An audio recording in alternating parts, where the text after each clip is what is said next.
Botafogo 1, Chapecoense 0 na Copa do Brasil. E para mim o melhor jogo do ano. O melhor jogo do ano do Botafogo. Não foi o melhor placar do ano. O placar até achei um pouco mentiroso, porque as duas equipes tiveram chances de fazer mais gols. Esperava aí um placar, um 3-2, um 4-2 para o Botafogo, talvez fosse mais justo. O que a gente tem para falar hoje aqui é o seguinte: a postura do time foi a melhor postura que eu vi do Botafogo, talvez desde o jogo contra o PSG. Para trás a gente teve outras, né? Não tem nem o que falar de 2024. Mas desde o PSG para cá, eu acho que o Botafogo poucas vezes jogou 90 minutos inteiro, 90 minutos, os dois tempos, com tanta vontade de ganhar. Com a vontade de estar em cima, pressão, roubando bola, tentando jogada, cruzando, às vezes até no desespero. A gente cruzou 34 bolas, acertou acho que 6 cruzamentos. E quando falo acertar 6 cruzamentos, não são 6 cruzamentos que a gente tem a chance de fazer o gol, mas é saber cruzar onde está o atacante, onde está uma peça nossa. Muitos cruzamentos onde não estava o jogador, no espaço vazio, cruzamento errado, mas isso aí vai melhorando com o tempo. Mas é um time muito mais disposto a colocar a bola na área. A postura do treinador me chamou muita atenção, principalmente no final do jogo, quando faltava 40 segundos, o Bastos cai exausto, e fica ali, e o Franklin fica desesperado, levanta que a gente precisa fazer mais um gol, Ele levanta, continua, a gente tem uma jogada, a bola sai para lateral, e o Danilo também muito cansado, vai andando pegar a bola. Quando o Danilo vai andando pegar a bola, o Franklin, ele fica assim, gritando pra ele: pega a bola, vamos bater, e chama os jogadores pra chegarem, chama porque ele fala, vai acabar, ele faz o sinal do relógio que o tempo tá acabando. O juiz percebe que os jogadores estão já cansados, exaustos, porque foi um jogo muito intenso, e acaba o jogo. A postura do Botafogo de estar o tempo todo querendo fazer o gol, e poderia, um jogo muito aberto, a gente poderia até ter tomado um gol primeiro, porque a Chapecoense foi um time muito mais organizado do que a Chapecoense do jogo passado, do jogo pelo Brasileirão.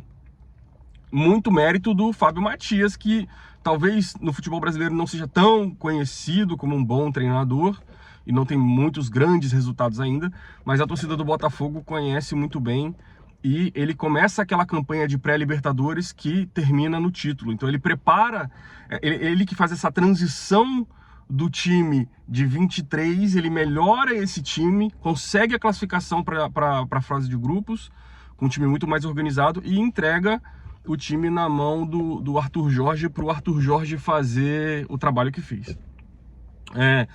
Os destaques do jogo, para mim, o Alan entra muito bem. O time muito modificado, e eu vou falar sobre essas modificações. O Alan entra muito bem. O Alan é o melhor ano do Alan no Botafogo. Ele tem jogado muito. Ele não vai aguentar jogar 65 jogos, 60 jogos no ano. Então vai ser necessário fazer esse controle de carga, esse controle de minutos em campo com ele. Mas quando ele entra muito bem. Marcou muito bem. Tem uma bola ainda no primeiro tempo que ele perde na velocidade, mas assim, o atacante da Chapecoense passa como se ele não fosse ninguém, como se fosse uma criança. Só que no kick da bola, o jogador perde um pouco do tempo, e nisso o Alan tá em cima. O Alan não desistiu da jogada, o Alan tá em cima e chega por trás do jogador e dá um biquinho na bola para escanteio. Esse lance foi fundamental para o jogo, fundamental. Ali a gente poderia ter tomado um gol, que ia complicar muito, a torcida também já impaciente. Tem motivos para estar impaciente não com o time de hoje, com o time que jogou ontem, mas com a situação que a gente está passando. Mas o Alan foi muito bem, eu gosto muito do Alan. Outro destaque foi o Montoro. O Montoro ficou de castigo porque não estava entregando intensidade. Então o Franklin falou assim: meu filho, você é banco, e nem do banco você vai sair para entrar. Quem vai entrar é o Barreira. O Barreira estava entrando e não ele. E ontem ele teve uma oportunidade. E ele pegou essa oportunidade, colocou debaixo do braço e deu um recado. Falou assim: se depender de mim, do meu esforço, sou eu e mais 10. Ele jogou muita bola. Ele é um anãozinho, 1,5 m. Assim, fininho, magrinho. ganhou disputa de bola no corpo, escondia a bola, girava, driblava. Quando você pensava que ele ia para um lado, ele ia para o outro, tocava a bola, achava alguém dentro da área, achava alguém na ponta. Faltou chutar mais, faltou um pouquinho de protagonismo nessa questão de falar assim, ele tem capacidade de decidir jogos, de chutar uma bola de fora da área, ele chuta muito bem, a gente já viu isso. Então falta só um pouquinho mais dessa confiança para pegar e chutar no gol, e até entrar driblando, porque ele tem essa capacidade de driblar dentro da área e dar um toque no canto, ou meter uma pancada buscando o ângulo. Ele é muito bom jogador e eu acho que ele tem muito para oferecer. Sobre o Caio Roque, ele joga o primeiro tempo na lateral e também uma parte do segundo tempo, e ele sai vaiado pela torcida. É de se esperar que um garoto sinta um pouco da pressão, e ele também é muito novo, ele vai pegando. Eu acho que o Alex Telles a convivência com o Alex Telles vai ajudar muito ele a pegar experiência, e ele precisa jogar jogo grande para poder amadurecer. Não acho que ele foi muito ruim, é normal, ele vai evoluir ainda, mas a torcida pegou no pé dele e eu acho um pouco injusto, mas coisas do jogo. O Alex Telles entra, melhora muito, faz o gol, merecido ele fazer aquele gol. Acho que o Botafogo merecia ter feito o gol antes, a bola em cima da linha, a bola na trave, que o Kadir vai chutar, ele erra, a bola vai no ângulo, mas bate na trave. Tem um chute que é ruim, que depois é escanteio, o juiz não dá. Enfim, o Botafogo jogou muito bem, a postura foi muito boa, o resultado não foi tão bom, a gente queria ter matado assim o jogo, a classificação já no primeiro jogo. Agora, assim, dentro de campo as notícias são muito boas, vem melhorando, e assim, pontos bons e pontos ruins. A gente teve algumas situações que deu um apagão. Teve uma hora, logo após a gente fazer o gol, teve uma jogada pela esquerda, pela lateral esquerda da Chape, que eles vêm driblando e tabelando e ninguém faz a falta. É uma coisa que o Franklin falou na entrevista do jogo passado, falando assim, nós precisamos fazer mais faltas. Perdeu a bola, faz a falta. Não vamos tomar um contra-ataque. Então assim, fazer a falta faz parte do jogo. Saber aonde fazer a falta faz muito mais parte do jogo ainda. Porque deixar para fazer uma falta perto da área é muito mais fácil você tomar um amarelo.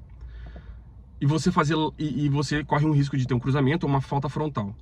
Fazer uma falta onde o Montoro fez no final do jogo, que ele puxa a camisa do jogador e toma um amarelo, é muito melhor. É claro que o puxão da camisa e aquela camisa muito esticada faz com que o juiz dê um cartão amarelo, porque é escandaloso a falta. Mas você fazer uma faltinha ali técnica antes do cara virar, perdeu a bola, já chega junto para tentar roubar a bola, se não roubar já mata a jogada com ele ainda de costas ou com ele correndo ainda para lateral, o juiz não vai dar amarelo. O que preocupa são as finanças do clube, que apesar de um bom sinal dentro de campo, de evolução, de postura, o que eu reclamei muito no jogo passado, que o Botafogo faz 3-0 logo no início, e depois fica que ainda é a minha dúvida se o Botafogo faltou capacidade ou se realmente só quis controlar o jogo, porque o Botafogo errava muito o passe, desligava muito assim as conexões, e esse jogo não, esse jogo foi muito bom. Lógico que todo jogo tem pontos positivos e pontos negativos. Agora, nessa briga societária do Botafogo e nessas finanças, o John Textor quer colocar 125 milhões e fala que não estão deixando. Só que se você lembrar comigo, ele já colocou 125 milhões há 3 meses atrás, mais ou menos, para salvar a gente de um transfer ban que ele colocou a gente, que era do Thiago Almada. Paga a primeira parcela com 125 milhões, paga alguns salários atrasados e tudo mais. Quando passam 2 meses depois disso, tem 2 meses atrasado de novo. Ou seja, 125 milhões não dão nem pro cheiro. Se entra esse dinheiro agora, 125 milhões que ele quer colocar, vai pagar a outra parcela do Almada, que está atrasada. O Juan Cruz, a gente está no transfer ban por causa do Juan Cruz. Vai ter que pagar essa parcela. Vai ter que pagar 2 ou 3 meses de salário, que é direito de imagem, que é parte, né, do salário dos jogadores que estão atrasados. Tem outros transfer bans para acontecer. A gente tem um transfer ban nacional de uma parcela de R$1 milhão que está atrasada. Então, assim, tem que entrar dinheiro novo. Agora, esses 125 milhões, eles vão entrar hoje e amanhã acabou o dinheiro. E mês que vem vai ter salário atrasado de novo. E outra parcela do Almada que ainda falta para pagar vai atrasar de novo. Então, assim, cara, como é que você está falando que 125 milhões não dá, Lucas? Deixa eu te explicar. A gente tem mais ou menos 600 milhões de reais para pagar até o final do ano. Dividindo pelos meses que falta, vai dar aproximadamente aí 70 milhões por mês de dívida para pagar. Então a gente tem que pagar 70 milhões esse mês. Isso assim, se fosse organizadinho, que não deve ser assim, 140 milhões esse mês, nada no mês que vem, 70 milhões outro mês, entende? Assim, mas vamos supor que tá bem organizadinho. Todo mês 70 milhões de dívida, mais salário, custo de abrir o Newton Santos, porque o Newton Santos dá prejuízo. O Newton Santos, para abrir, você gasta dinheiro. Você tem conta de luz, tem tudo, você tem que pagar, você gasta. E a arrecadação, ela não tem sido suficiente.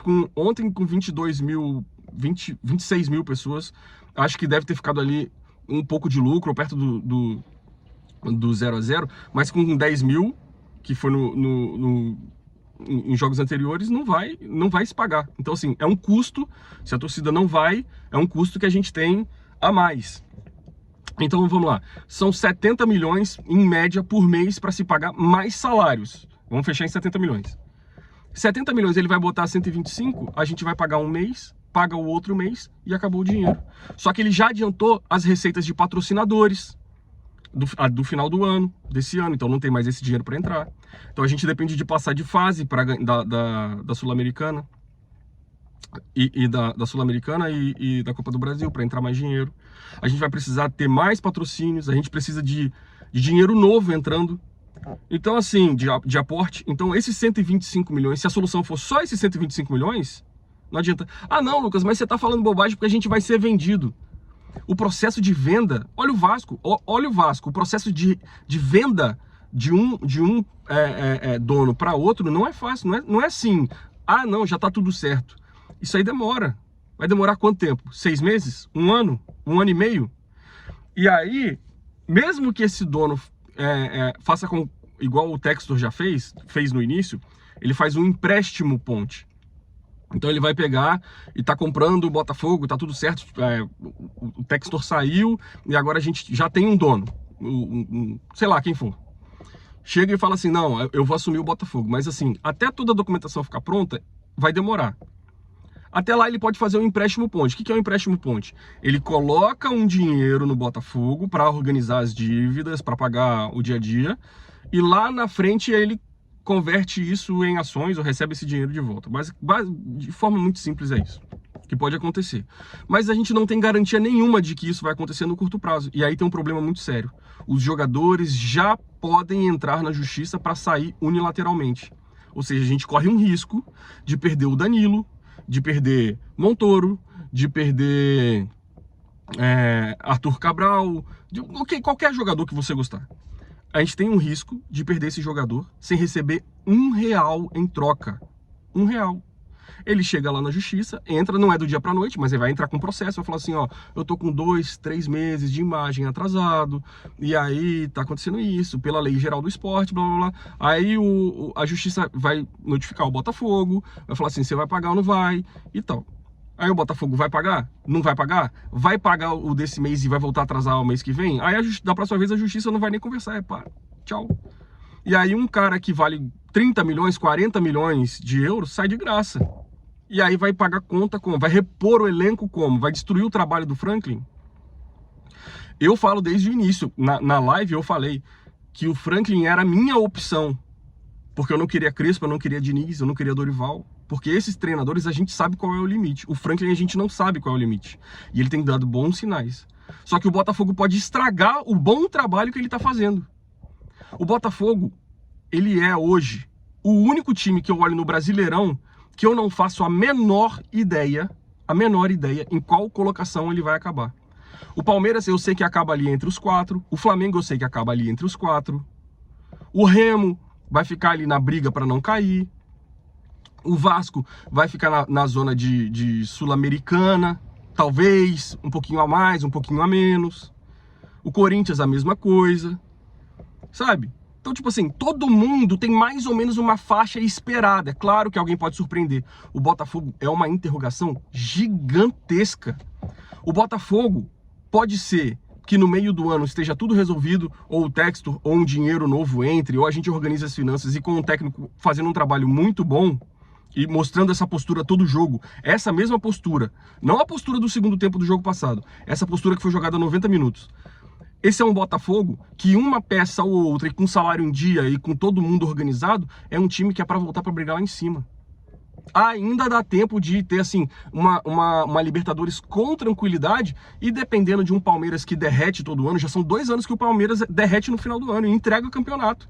Ele entregou o campeonato pra gente em 2024, em casa eles perderam pra gente, e ano passado eles derreteram na reta final contra o Flamengo. Eles tinham uma liderança, eles estavam acho que a 6 pontos do Flamengo, e numa final de Libertadores eles não conseguiram chutar uma bola no gol.